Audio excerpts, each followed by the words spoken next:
This is 4 minutes for the XCOM 2 collection for Nintendo Switch. Ready? Not good! It's time to talk about another favorite turn-based game of mine along the lines of SteamWorld Heist and Codename Steam, XCOM 2, specifically the XCOM 2 collection that released for Nintendo Switch. While those two want to tell a fun story and be an enjoyable, challenging experience, XCOM absolutely hates you. XCOM wants you dead and will find any way possible to destroy your soul. And that's why I like it.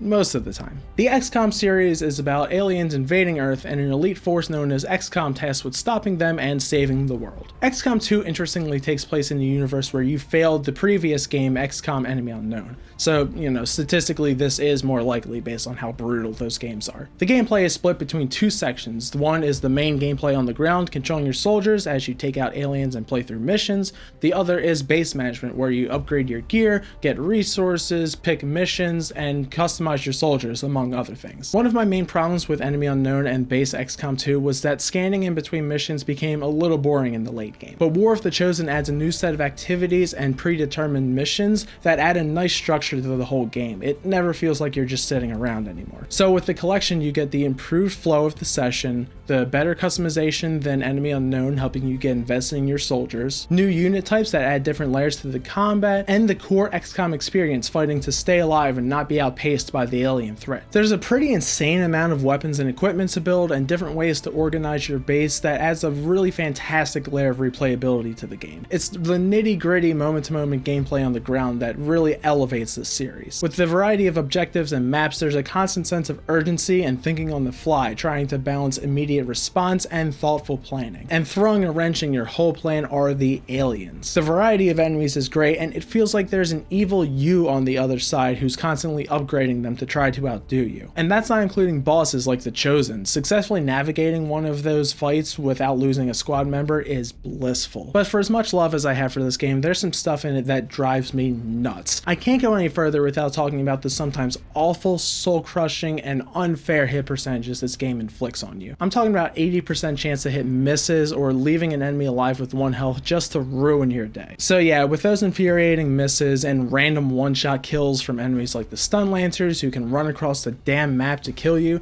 or sectopods that blow away half your team in a single turn, you're going to lose squad members, and there's certainly times where that feels undeserved. And because of that, I find it nearly impossible not to save scum from time to time. Mainly, I find in games like this, the early middle of the game can be really make or break. If you lose people early, you still have backup soldiers who are close enough to be viable, and if you make it over the hump, your soldiers are strong enough to survive random chance, and it's more about your mental ability to best beat the missions. But the middle of the game gives you pretty tough enemies, a ticking clock, and mid-tier equipment, and if you're working with your A-team and trying not to lose anyone, and you step on the 1 square inch that gets your entire concealed team revealed, it might be time to try that one again. Finally, I don't think there's a version of this game that doesn't have technical issues. Most versions of XCOM 2 have problems with crashing, sometimes deleting your save, and the Switch version came with fun new issues such as needing to reload saves to make sure soldiers' abilities actually work. I will be fair and say that the Switch version was probably the smoothest experience that I've had. XCOM 2 is a hard game for me to rate. It still holds true that it's a game that I love, maybe even one of my favorites alongside Codename Steam, and I do highly recommend it. But there's a specific type of evil that this game is, and I wouldn't blame someone for dropping it because it pulled some stupid crap that ruined their session. If you can persevere and pull through though, you'll find an incredibly rewarding game. So I give XCOM 2 Collection an 8.5 out of 10.